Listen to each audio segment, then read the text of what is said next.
നമസ്കാരം. ചീരക്കറയിൽ വിഷം കലർത്തി നൽകി മുത്തശ്ശിയെ കൊലപ്പെടുത്തിയ കേസിലെ പേരമകനും ഭാര്യയും കുറ്റക്കാരെന്ന് കോടതി. കരിമ്പുഴ തോട്ടരയിലെ ഈങ്ങാക്കോട്ടിൽ മമ്മിയുടെ ഭാര്യ നബീസയെ കൊലപ്പെടുത്തിയ കേസിൽ പേരമകൻ ബഷീർ, ഭാര്യ കണ്ടമംഗലം സ്വദേശിനി ഫസീല എന്നിവർ കുറ്റക്കാരാണെന്ന് കോടതി കണ്ടെത്തി. മണ്ണാർക്കാട് കോടതിയാണ് വിധി പ്രസ്താവിച്ചത്. പ്രതികളുടെ ശിക്ഷ ശനിയാഴ്ച വിധിക്കും. 2016 ജൂൺ 24-നാണ് സംഭവം. തോട്ടറ സ്വദേശി നബീസയുടെ മൃതദേഹം ആര്യമ്പാവ് ഒറ്റപ്പാലം റോഡിൽ നായാടിപ്പാറയ്ക്ക് സമീപം റോഡരികിൽ കാണപ്പെടുകയായിരുന്നു. പോലീസ് അന്വേഷണത്തിലാണ് നബീസയുടെ പേരക്കുട്ടി ബഷീർ, ഭാര്യ ഫസീല എന്നിവർ അറസ്റ്റിലാകുന്നത്. കൊലപാതകത്തിന് 4 ദിവസം മുൻപ് നബീസയെ ബഷീർ അനുനയിപ്പിച്ച് നമ്പ്യാൻകുന്നിലുള്ള തന്റെ വീട്ടിലേക്ക് കൊണ്ടുവന്നതായി പോലീസ് കണ്ടെത്തി.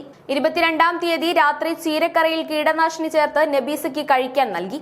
ഇത് കഴിച്ചെങ്കിലും കാര്യമായ ശാരീരിക വിഷമതകൾ കാണാതിരുന്നതോടെ രാത്രി ബലം പ്രയോഗിച്ച് നബീസയുടെ വായിലേക്ക് വിഷമൊഴിക്കുകയും ചെയ്തു. മരിച്ചെന്നുറപ്പിച്ച ശേഷം മൃതദേഹം ഒരു ദിവസം വീട്ടിൽ സൂക്ഷിച്ചു. തുടർന്ന് 24-ന് രാത്രിയോടെ ബഷീറും ഫസീലയും തയ്യാറാക്കിയ ആത്മഹത്യാക്കുറിപ്പ് സഹിതം മൃതദേഹം റോഡിൽ ഉപേക്ഷിക്കുകയായിരുന്നു.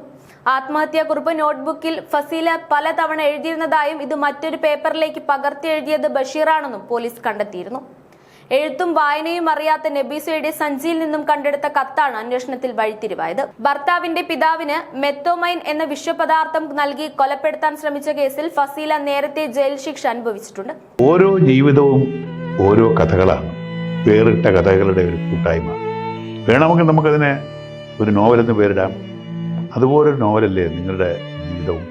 എന്താ, ശരിയല്ലേ? നിങ്ങളുടെ അനുഭവങ്ങൾ, കഥകൾ എന്തുമായിക്കൊള്ളട്ടെ, അത് കേൾക്കാൻ DNA ന്യൂസിലൂടെ ഞാൻ എത്തുന്നു. കഥ പോലൊരു ജീവിതം, അതിനായി ഞാൻ നിങ്ങൾക്ക് വേണ്ടി കാത്തിരിക്കുന്നു. നമുക്ക് ഒന്നിച്ച് കാണാം, കുറേ കാര്യങ്ങൾ സംസാരിക്കാം, വേദനകൾ പങ്കിടാം. നിങ്ങളുടെ വിഷയങ്ങൾ, അനുഭവങ്ങൾ അത് ഞങ്ങളെ അറിയിക്കേണ്ട വിലാസം താഴെ കൊടുക്കുന്നു.